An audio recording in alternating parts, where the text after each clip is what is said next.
Mesdames, messieurs, bandeko, mibali, basi, bana Congo, mbote na bino.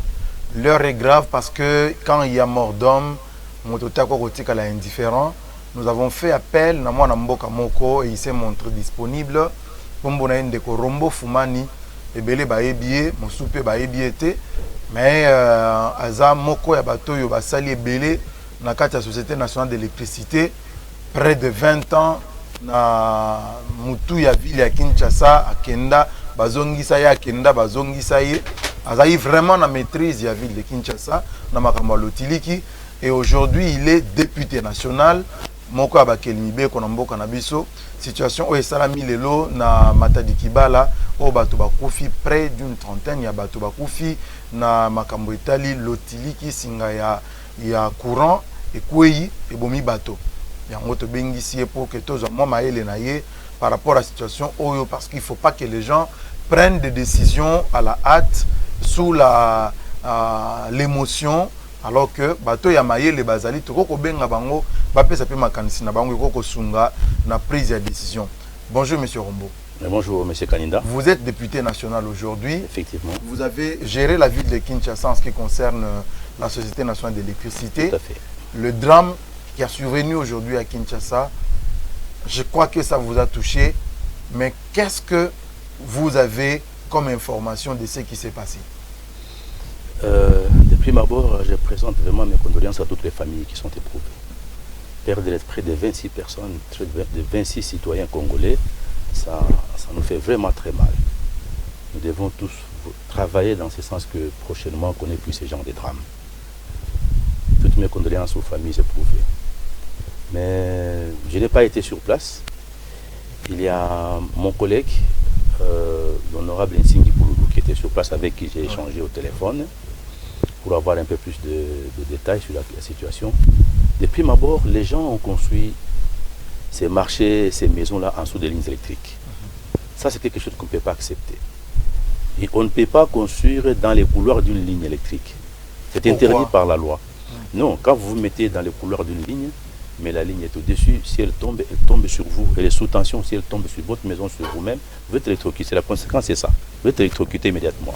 Deuxièmement, la ligne est constituée de pylônes qui sont des structures métalliques, qui peuvent, pour une raison ou une autre, par exemple, lors des tremblements de terre, ou bien lorsqu'il y a des vents violents, des trucs comme ça, ou lorsqu'il y a érosion, sous la pluie, le pylône peut tomber. Mais il peut tomber sur votre maison, il peut tomber sur vous-même, il peut tomber sur votre animal, il peut tomber sur votre enfant, sur votre activité commerciale et tout ça. C'est interdit. C'est ainsi que la loi dit qu'on ne peut pas construire dans les couloirs d'une ligne. Et les lignes sont définies par rapport à les niveaux de tension. Donc, quand c'est d'une ligne, par exemple, haute tension 220 kV, on vous donne plus ou moins 30 mètres de part et d'autre de l'axe de la ligne. De part et d'autre. Oui, oui.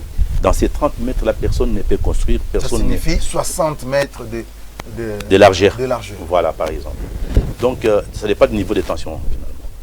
Mais nous avons constaté que la ville de Kinshasa, c'est très malheureux à Kinshasa. Tous les couloirs des lignes sont occupés. Moi, j'ai été directeur urbain, je me suis battu pour ces problèmes. J'ai vu l'hôtel de ville, on a demandé qu'on déguerpisse les gens. Ça n'a jamais marché. Je vous ai accompagné une fois à je me rappelle. Il y a quelqu'un qui a construit une maison en hauteur. Voilà. Et la maison touchait même les câbles. Mais vous savez, il y a ce que nous appelons champ électrique en électricité. Si vous êtes proche d'un champ électrique et vous entrez dans la zone d'électromagnétisme, vous êtes électrocuté immédiatement. Même si vous n'avez pas touché les câbles, mais à une certaine distance, tant que les câbles sont sous tension, il y a une distance à laquelle il ne faut pas, en dessous de laquelle il ne faut pas aller. Si vous dépassez cette distance-là, au fait, vous êtes électrocuté immédiatement, vous pouvez mourir. Donc, ça, on a mené un combat contre ces constructions que je considère comme des constructions anarchiques et illégales, parce que c'est hors de la loi. Mais malheureusement, je crois que la SNEL est incapable, elle n'arrive pas à s'en sortir, parce qu'elle n'est pas aidée par l'autorité urbaine, l'autorité communale, elle ne les aide pas. Et puis, il y a ces gens qui donnent des parcelles là, comme on les appelle les conservateurs, les titres immobiliers, qui distribuent des parcelles en dessous des lignes. Aussi au-dessus des lignes. Au-dessus des lignes, c'est-à-dire que les gens, ils viennent, ils ont le terrain, ils ne se sont pas renseignés pour savoir s'il y a des tuyaux de la régie des eaux, des câbles de la SNEL qui passent par là, ils construisent leur maison. Moi, je me rappelle qu'il y a eu des morts comme ça à Bandal, à côté du bar qu'on appelait Maïsaf. Là. Il y a eu un monsieur qui a construit au-dessus d'un câble de 30 kV, et puis une fois, il y a eu court-circuit, il y a eu explosion, et puis il y a eu mort d'homme dedans.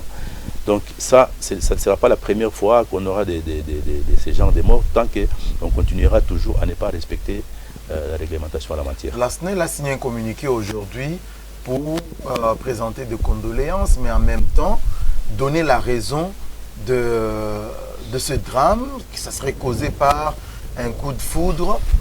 En tant qu'ingénieur, est-ce que vous pouvez, trouver une autre explication ou c'est effectivement cette raison-là d'une foudre? Non. Moi, j'ai lu ce communiqué. Si la SNEL a une défaillance quelconque, elle ne peut pas vous dire dans son communiqué qu'elle est défaillante. Effectivement. Voilà. Donc, je crois que les premiers mobiles, le plus important, c'est le fait que les gens se soient mis en dessous des lignes et au-dessus des câbles. À ce moment-là, ils sont hors de la loi. Et aussi, s'il arrive un incident, c'est eux-mêmes qui ont voulu s'exposer, hein, parce qu'un câble électrique est toujours dangereux. Ça, c'est la première des choses. La deuxième des choses ici, c'est la SNEL elle-même. La SNEL dit qu'il y a eu un coup de foudre qui a touché les câbles et qui a sectionné les câbles. Non, ça paraît trop léger. Hein. Je ne pense pas que c'est ça. Parce qu'il y a des coups de foudre, si je peux les appeler comme ça, parlons en termes vulgaires. Il y a plein de décharges aussi qui se font, qui se déchargent sur les lignes électriques à longueur des journées, à longueur de l'année. Surtout pendant la période pluvieuse, il y a toujours des décharges sur des lignes électriques. Mais les lignes électriques sont conçues pour être protégées contre ces décharges-là. Ça veut dire qu'une fois qu'il y a cette décharge-là, la décharge elle-même, elle s'écoule dans la ligne, mais après, par voie de mise à la terre, elle est écoulée par la terre. Ou alors, il y a des parafoudres qui amènent ça à la terre. Et puis, ou alors, dans les extrémités, lorsqu'il y a eu cette décharge-là, il y a aux extrémités des protections. Donc, des relais qui voient ça et qui instantanément ouvrent les disjoncteurs. C'est-à-dire qu'à ce moment-là, il n'y a plus d'échange de décharges. Donc, je crois qu'il y a eu un petit problème, il y a un problème de maintenance au niveau de la SNEL. Soit les câbles à lâcher au niveau d'une jonction. Ça veut dire qu'un manchon qui a été mal serti, et qui a lâché. Parce que lorsque vous devez sertir un manchon pour faire la continuité. En termes simples, hein, non, un manchon, c'est un truc, c'est un petit tuyau, okay, comme ça. Vous avez deux bouts de câble, vous mettez dedans et puis vous commencez à sertir là-dessus avec une pince. Okay. Mais il faut que ça constitue vraiment un corps homogène. Ça ne peut pas être les points faibles qui lâchent. Ça, c'est probablement une des faiblesses peut-être de la SNEL. Si c'était au niveau d'un manchon, d'une jonction. Des pinces. Ça peut être au niveau, si c'est au niveau, parce qu'on ne m'a pas donné l'explication claire, ça peut être au niveau d'une pince. Si c'est au niveau d'une pince, c'est que la pince s'est desserrée. Il y a des vis de la pince qui s'est desserrée au fil du temps, et puis après ça lâché. Et là, la faute incombe aussi à la SNEL parce que c'est un problème de maintenance. Non, c'est un problème de maintenance. Les lignes doivent être inspectées. En tout cas, à mon avis, chaque année, les lignes doivent être inspectées, ne fût-ce qu'une fois. On coupe un tronçon de ligne, on inspecte une dizaine de lignes, on resserre tout ça, on vérifie tout ça, et puis on continue. Il est question de lancer un communiqué à la population pour dire que vous allez manquer d'électricité, par exemple, de 8h à 15h, parce qu'on doit inspecter la ligne, il n'y a aucun problème, il n'y a aucun mal à ça. Parce que nous n'avons pas encore assez d'outillage, assez d'équipements sophistiqués pour travailler sous tension, donc il faut nécessairement informer la population, et puis on travaille. On éviterait ce qu'on vient d'avoir aujourd'hui. Peut-être que c'est ce manque de prudence, de maintenance, qui a fait que la pince puisse lâcher. Donc c'est une hypothèse. Non, je n'ai pas été sur place. Je viens de demander à mes collègues de la commission permanente chargée des ressources hydrauliques et l'électricité si nous pouvons descendre sur le terrain demain pour nous en rendre compte. Nous aurons peut-être un avis pertinent à donner à ces sujets. Mais je suis certain que d'abord, un coup de foudre qui tombe sur une ligne ne coupe pas nécessairement les câbles. Okay. Pas nécessairement les câbles. Qu'est-ce qui peut faire que le coup de foudre qui tombe sur un câble et là puisse couper les câbles à cet endroit? Rien. Lorsqu'il y a la décharge, ça nous appelle la décharge, parlons en termes vulgaires, un coup de foudre qui tombe là-dessus. Le coup de foudre signifie un mât d'électrons, c'est-à-dire que de charges qui doivent s'écouler comme le courant lui-même dans les câbles de part et d'autre. Donc il descend à ces points et il se divise de part et d'autre. Il y a une décharge du côté gauche et une décharge du côté droit. Ces décharges vont à chaque pylône, il y a une mise à la terre. Il y a une mise à la terre qui fait que cette décharge est écoulée par la terre, elle est atténuée, et puis elle continue. Peut-être en arrivant après une dizaine, une vingtaine de pylônes, il n'y a plus rien. parce que tout a été écoulé à la terre, ou bien alors au même moment que ça arrive, il faut qu'instantanément, ça j'insiste sur l'expression, instantanément, les protections aux extrémités puissent ouvrir. Parce que les collègues Ntingi, l'honorable Ntingi, que j'ai eu au téléphone il y a quelques heures, m'a dit, avec les explications des gens, ça a dû durer une trentaine de secondes ou une minute. Ça ne peut pas durer 30 secondes. Ça signifie que pendant les 30 secondes là, où les gens venaient pétiner dans l'eau, les bouts des câbles là étaient sous tension. Okay. Donc s'il y avait une ouverture instantanée des protections aux extrémités, il n'y aurait pas 30 secondes de tension au bout des câbles qui allaient continuer à électrocuter les gens. Donc ça allait partir immédiatement. Donc je crois que là aussi, il faut que la SNEL vérifie un peu les protections. Mais c'est quoi la solution présentement? C'est quoi selon vous la solution? Non, la solution, je l'ai dit au départ, M. Candidat, j'ai dit dès le départ que ici, nous sommes déjà arrivés dans une situation très compliquée. La solution ici, c'est prendre le courage pour déguerpir les gens. Wow. Oui, il faut faire les choix. Il faut faire les choix entre sauver les gens en les déguerpissant que de les laisser en dessous des lignes haute tension pour que demain, aujourd'hui, c'est juste 26 personnes qui sont mortes, qui sont mortes fait d'une ligne 70 kV. Mais demain, j'ai dit bien, demain, ça sera une ligne 220 kV qui va tomber sur des maisons et sur une bonne distance. En tout cas, je crois que ça sera l'hécatombe. Donc, mieux vaut prévenir que guérir. Aujourd'hui, il faut qu'une autorité prenne une décision. Soit il faut déguerpir tous les gens qui sont les longs de lignes et puis savoir qui leur a donné l'autorisation de construire en dessous des lignes, dans les couloirs de la ligne. Si c'est un conservateur qui a donné, il est punissable. Pourquoi les conservateurs sont devenus des intouchables dans ce pays? Les gens des cadastres et des conservateurs, c'est eux qui livrent des parcelles. Ne connaissent-ils pas la loi? La loi sur l'électricité, ils doivent la lire, je crois qu'ils la connaissent. Donc, je crois qu'une des mesures à prendre, c'est de guerpir les gens. Et puis, d'essayer de veiller d'habitude désormais pour que les gens ne construisent plus en dessous des lignes. Que ceux qui sont en train de tenter aujourd'hui de construire dans les couloirs des lignes, qu'on démolisse ces constructions-là pour qu'ils ne puissent pas continuer. Et puis, une autre façon de faire, peut-être ça c'est un problème d'argent vraiment, il faut qu'on va au niveau de la SNEL, comment envisager le déplacement des lignes.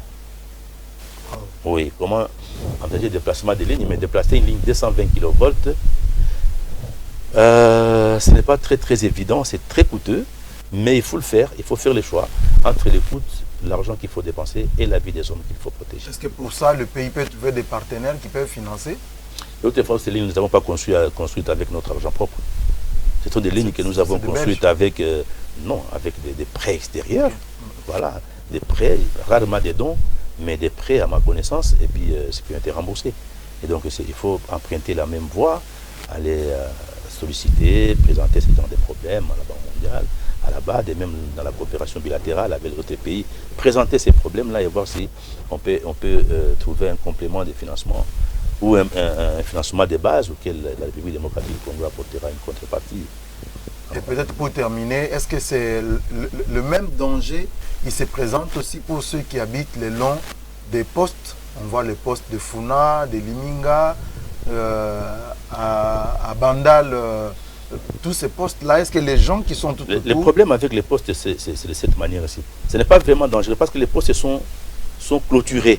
Oui. Si vous regardez très bien, la SNEL a bien fait, oui. Elle a clôturé tous ses postes.